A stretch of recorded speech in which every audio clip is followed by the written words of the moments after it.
Hey everybody, it is Monday when I am publishing this video. At least it is if you're watching this as a Patreon supporter.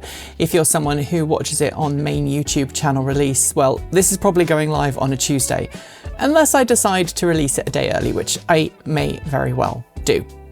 You'll note that I'm not sitting in the studio, I'm not outside, I don't have a script. I have a most excellent border collie by my side. This is Sky. Hello, Sky. Are you a good girl? Yes. Named after the island in Scotland, and she is a snuggle bum. She is very vicious, and you should know that she is very vicious. You're not telling people how vicious you are. Oh, the viciousness. And today I'm going to talk to you a little bit about some behind the scenes stuff. I know we've been going really hard lately with a bunch of policy heavy stuff. I know that's upset a lot of you. I've lost my violin, so I can't play it for you, but you should know it's very small because politics affects everyone. But I am going to tell you a little bit about what I've been up to when the camera hasn't been recording political videos. 'Cause ye gods, we're exhausted.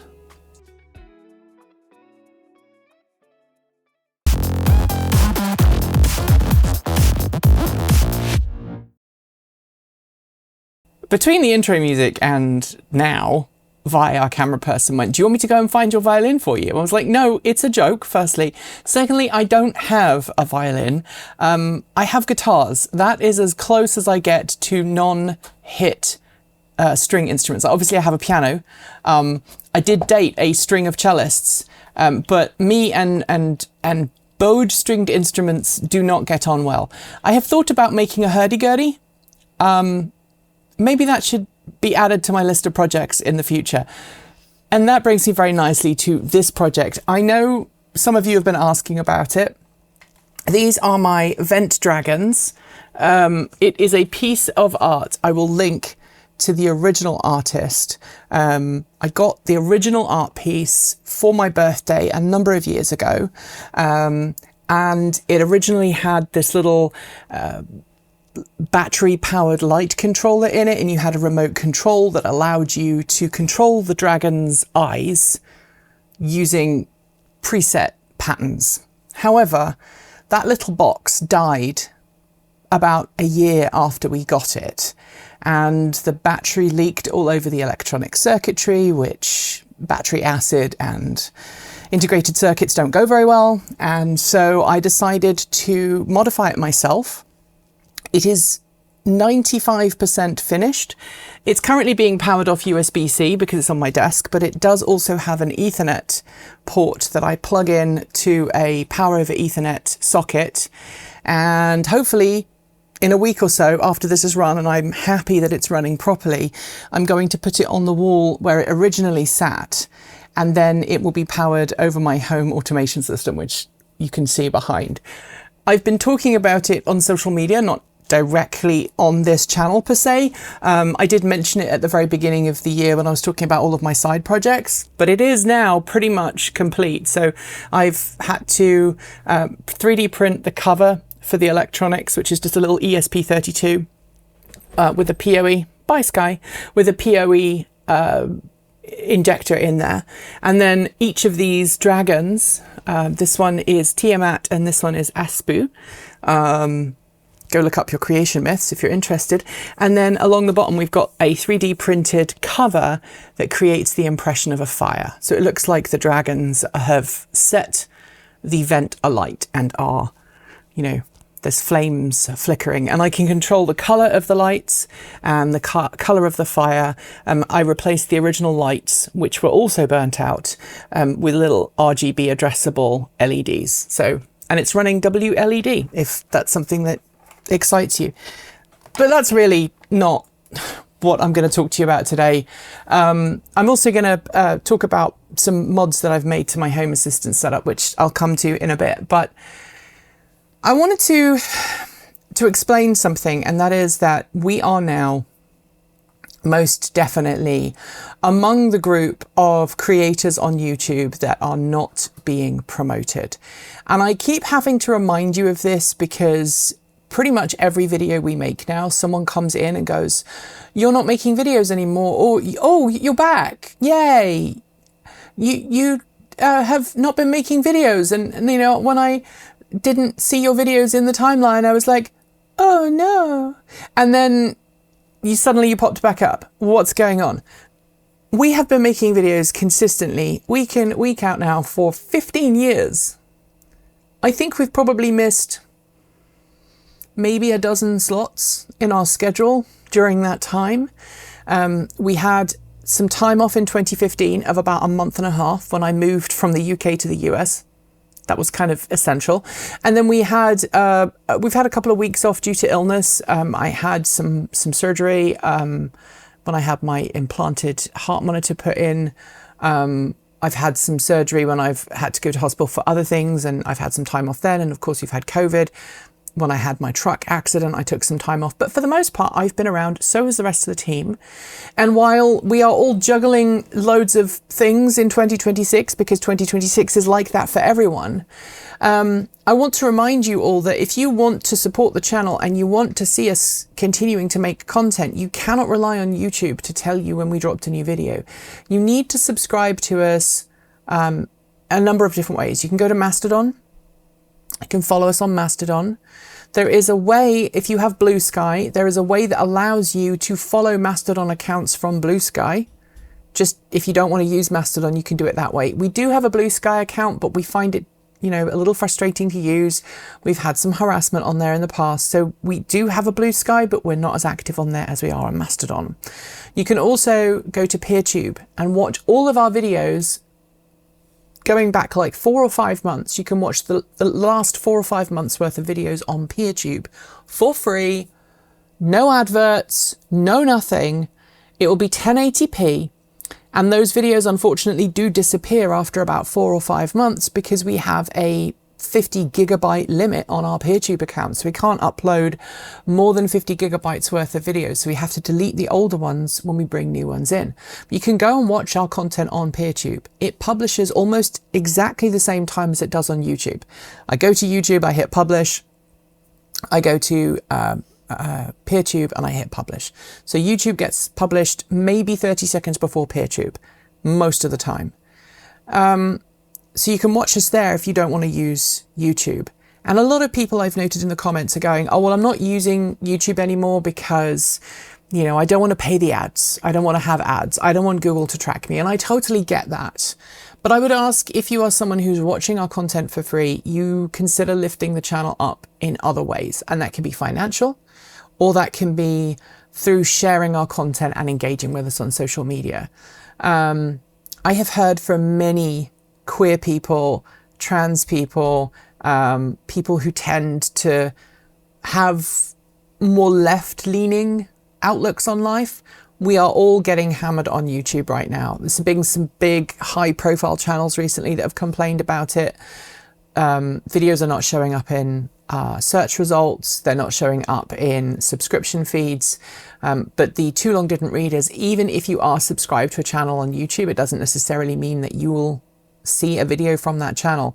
There are 3 or 4 moto vloggers that I follow who very often just disappear off my feed, and I have to actively go and look through my subscription list, which is frankly a nightmare, and find the video that is new to watch it.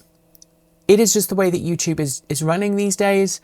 Let's call it enshittification of the internet, or as my wife likes to call it, the enslopification.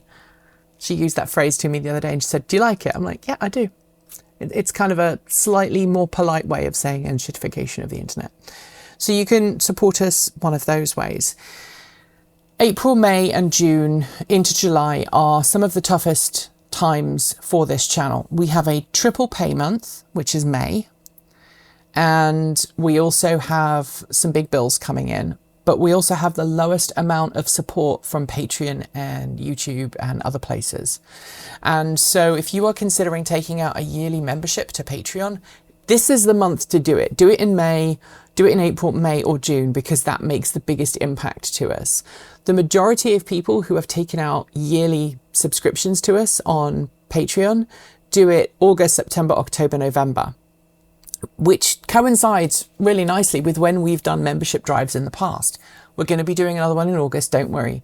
But the challenge behind that is that it means that April, May and June are really lean months. We are digging into our savings right now, which means we can't afford to go anywhere and do anything and film anything. We cannot afford to have anything break.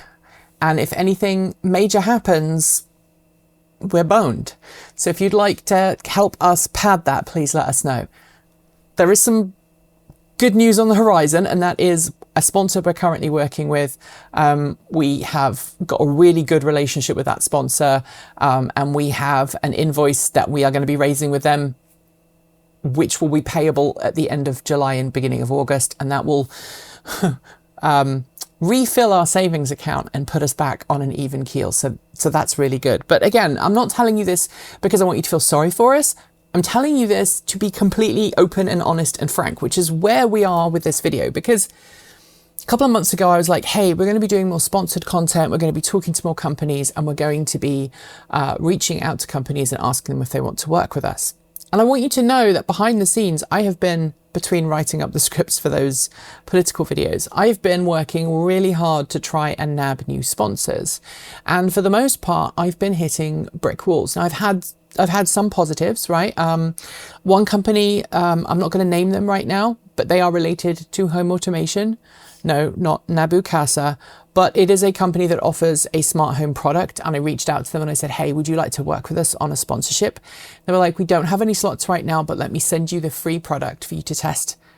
And they sent it to me, and it's integrated into my home right now. We're having a few teething problems. I'm working with their support team because I have a house that is off-grid in many ways. That's causing some extra headaches. And hopefully we'll be able to work with them as a sponsor in the future. So that's good. We've got another couple of people who are interested in sponsoring us further down the line, but we haven't nabbed anything locally. But what we are getting is inundated with review requests. And I feel like it's time to call companies out. So just last week, I got I'm not going to give you the name of the company because I don't think I'm into name and shame territory yet, but this is a large part of my day. And it takes a couple of hours every day to go through our email, given the volume of emails we're getting. Hello, Transport Evolved. This is name from company. We specialize in high quality tools and parts for auto repair shops, DIY enthusiasts and vehicle maintenance. Okay, that's cool. I've been following your content and believe our products would be a great fit for your focus on practical, reliable solutions for vehicle upgrades. We'd love to collaborate with you on a product review or tutorial. Again, nothing red flaggy. A 20-gallon, low-profile oil drain pan with pump. They know our content really well. Is perfect for your audience. It's designed for easy oil changes on cars, trucks and SUVs, featuring a low-profile design to fit under most vehicles, right? An oil pump. For a channel that specializes in EVs. What they want in return. What we offer: a free product, exposure on social media, early access to new products. Let us know if you're interested. I actually responded because I was like, yeah, you really know, I said, you think an oil pump, drain and pump would be a great fit for a channel focusing on electric vehicles? To which they responded, oh, my apologies. Would you like to try our air compressor instead, or our hydraulic pump for dump trailers? Next, I received what I'm convinced is an AI email from a company, and it pitched, hi there, I'm name from name. I came across your content around EVs and clean energy, well, that's a good start, and really enjoyed how you explain industry topics in a clear and engaging way. Okay, cool. Your perspective on EVs and clean energy really stood out to us. Again, Pretty cool. We're currently working on a potential creator collaboration for a global new energy transportation brand in the EV battery and clean energy space. The campaign will focus on topics such as innovation, EV technology, clean energy, and the future of mobility. We think your content and style and audience could be a strong fit for this type of educational and industry-focused collaboration.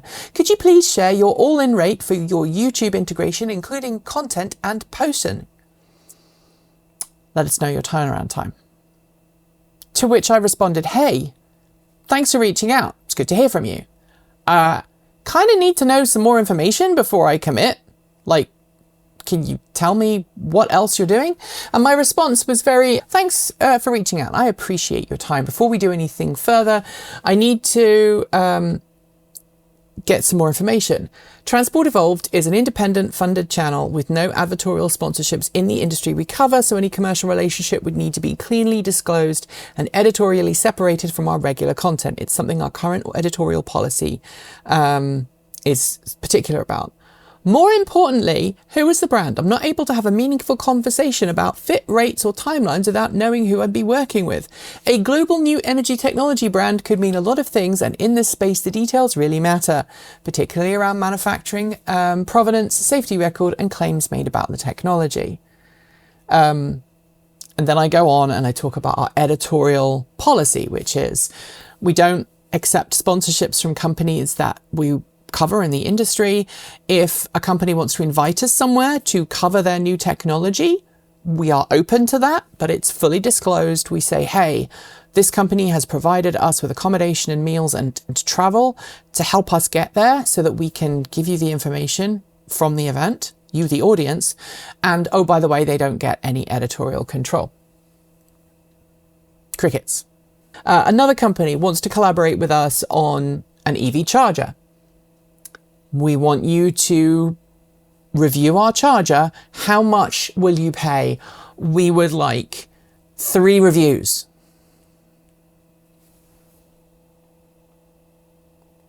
Another company, and this is, and I'm actually, I'm skimming out all of the companies that invite us to review pond cleaning products or swimming pool products or beauty products. One person wrote to me this week, one company this week wrote to me and said, we really like your content. We really love your content. We think it would be a great fit for your channel. We want you to review our new toddler play station thing. It's like a little thing that allows toddlers to have activities, right? Because we think that your audience would love that. And they'd love to see how you view this with your toddler. If you're a regular to this channel, you will know 2 things about me. 1, I was born in 1979, so I'm now in my late 40s. That doesn't mean I wouldn't have a toddler, because I have friends from school who currently have toddlers. But I raised a family very young, and I am now a grandmother. My granddaughter lives half a world away. I don't have any toddlers in the house. The only toddlers I have in the house are the dogs, who do behave like toddlers most of the time. Maybe that's the review I should be doing. I could go on. I've been offered truck parts. I've been offered things for Broncos, for Mustangs. The number of companies who reach out wanting me to review Tesla products. In the last week alone, I've been offered a Tesla screen, a Tesla, like a heads-up display, a Tesla charging station, a Tesla floor mat, a Tesla center console, and a Tesla rear seat thingy. I don't even really know what it was. It was designed to basically give rear seat passengers in early Model 3s and Model Ys a screen, like the new Model 3 and Model Y have. And pretty much every email was like, hey, we love your Tesla content. You mean the Tesla content where we call out Elon Musk for being a fascist? TLDR. Working with sponsors and companies that we really value takes a lot of time and energy. And I am exhausted. I would say out of my 5-day work week, it is taking me probably about half a day to go through these emails. I have a document where I'm tracking all of the companies that we are investigating, working with, and have reached out for. And sometimes we get to a point where things are actually pretty good. So one company that I'm hoping to work with right now, they pitched us an electric bike. It's going to tick all the boxes. It's CE listed. They're going to get back on me as to whether it has UL listing for the US or not. I don't know if it does. It's a class 3, so it's legal. It has, a decent spec sheet, and initial reviews seem positive. But then the company starts talking about the video needs to be this long. You need to give us a script before you film it. We have to approve your script. At which point, it's not a review, is it? These companies are reaching out and asking us to review their products. But it's not a review. And it's making me feel a little bit angsty because I see lots of people in the space getting sponsorship deals, getting advertorials, promoting products. And a lot of the reviews that are being sold as reviews aren't reviews. And I'm not, at this point, naming any other creators. I don't think that would necessarily be a good thing to be doing right now. But it is definitely a problem in our space. And I want to commit to you that I will always tell you, if a company has provided us with a product for review, I will tell you. If a company has had any editorial control or tried to exert editorial control, I will tell you.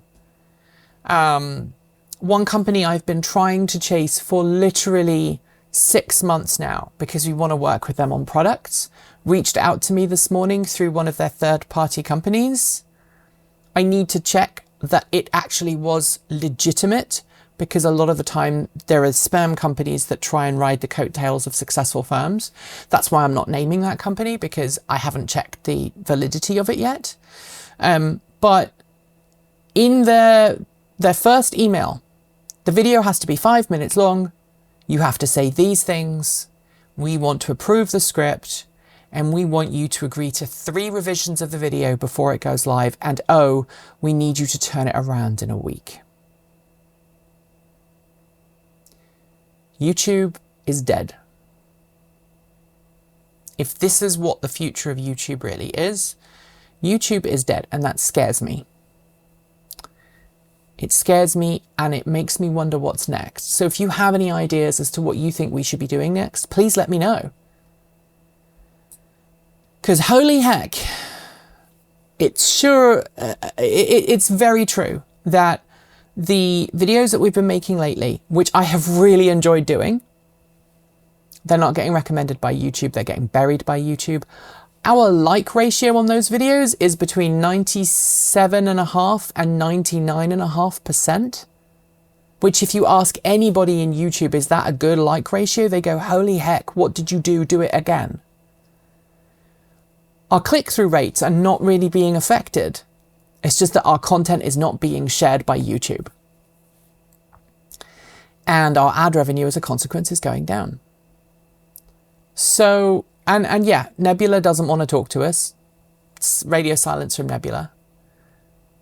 And I'm starting to think that all of these big names don't want people that rock the boat. So if you have a solution, let me know. To nicer things. As a bit of a break from the silly emails that we're getting, and I did just literally, my watch just pinged as we were resetting up this shot going, this company wants to give you free water filters for promoting our product and reviewing our product. By the way, we want to have editorial control over the review process. Yeah. Anyway, I just wanted to show you that this is the local FSCP integration that I wrote for Home Assistant, and we've tweaked it because Home Assistant has recently changed the last couple of months. It changed how it wanted all of this to be displayed. We've actually changed the logic in the back end, and now it's, instead of saying whether a power cut is on or not, it says power cut grid connected, or if there's no power it will say grid offline. We've got better kind of statuses here for when information was last updated, how much energy has gone to the home, and whether the inverter for the intelligent backup power is on or off. Ford has now officially completely eliminated this program. The inverter, this bit, is actually still made by Delta. And I think you can just get any Delta unit working with the Ford Charge Station Pro.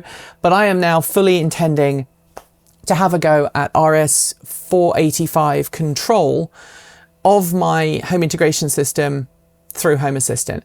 And I've actually got my second Charge Station Pro just off camera here right now, ready to go on the bench.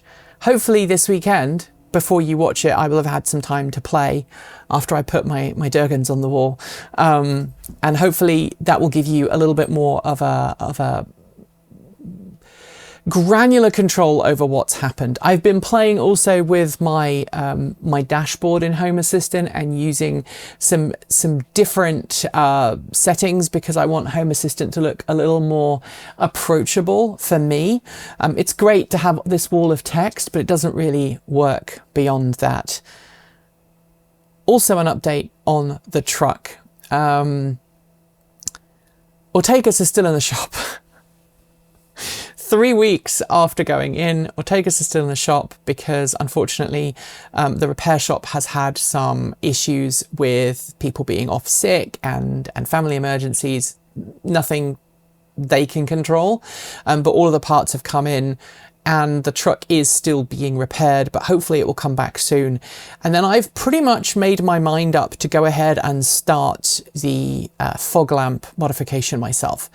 I was hoping to get sponsors to help me with that. I'm getting absolutely no bites because EVs are not cool right now in the US, and these companies aren't interested in working with me. So whether I'll just have to kind of save up some money and buy it personally, or whether I will find a different route, I don't know.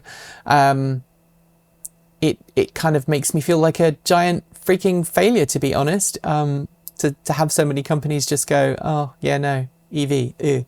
But we're not going anywhere, so that's pretty cool. And to finish, I know this video has been probably one that most people have not bothered to watch.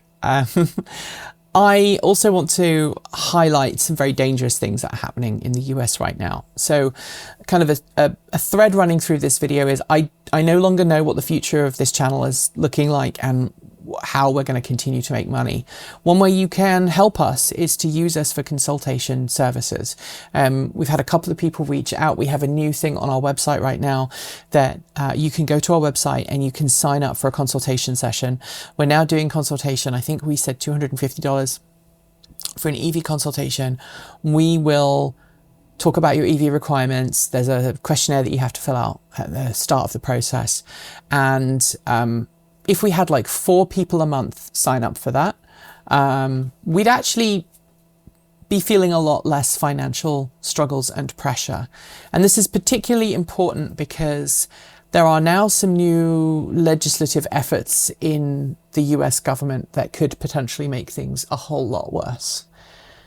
One of them is new legislation that passed the House this week. It has yet to pass the Senate, which would ban teachers in schools from acknowledging that queer and trans people exist.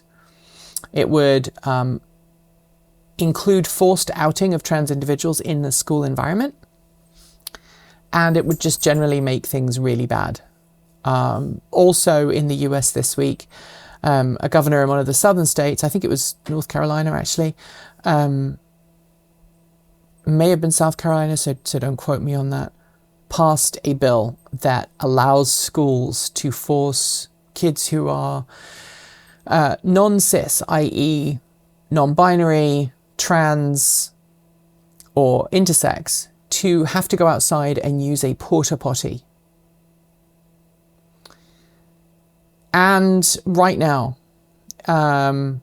those in charge at the FCC are trying to force in new rules that would require all entertainment that involves a trans person on screen for any reason to be labelled as adult. Now, it's not clear if that would encompass YouTube or not. Some people seem to think it will and some people think it won't. But if that happens, we're done. Because my very existence on camera would be considered adult entertainment. Now, if learning about Home Assistant and EVs and my freaking vent dragons is adult entertainment, then I am so NSFW. But if people think it's, you know, if people think my existence is all about sexy time, then they are very, very wrong. Because TMI, I'm not interested in any of that. And I never have been, really. I have ADHD. My interests lie in fixing problems and nerding out and playing D&D. And growing stuff. And making music. And making the world, trying to give the world the information that it needs to make smarter choices about its energy future. So I need you.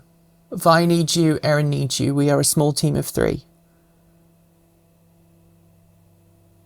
I really enjoyed making those political videos, and I'm going to make more. The channel is changing. I hope that you will come along for the ride. Thanks for making it to the end. If you've got this far, let me know in the comments below what you think our next step would be and where you think we can go next. I would love for us to move. We ran the numbers about me moving to Canada. As those of you know, I am a Canadian citizen. But in order for me to move to Canada, I would need to support my wife financially for 6 months. And because she is American, she's not Canadian. And that would cost probably close to $100,000 Canadian for 6 months if we were to move to BC, which would be the logical choice for us. And we just cannot afford that. I physically cannot afford that. We don't bring in $100,000 in profit every 6 months. And to do that, I would have to basically lay everybody off at the channel. And I'm not going to do that. Can't go back to the UK because the UK is anti-immigrant in a lot of ways. My wife is an immigrant. She's not a UK citizen. She's an American citizen. We'd have to go right through that process again. And she would be right back to square one. And we are both towards the tail end of our middle age. So we don't have a huge amount of time left in our lives to re-establish ourselves. And so that comes down to it too. So yeah, we're stuck here.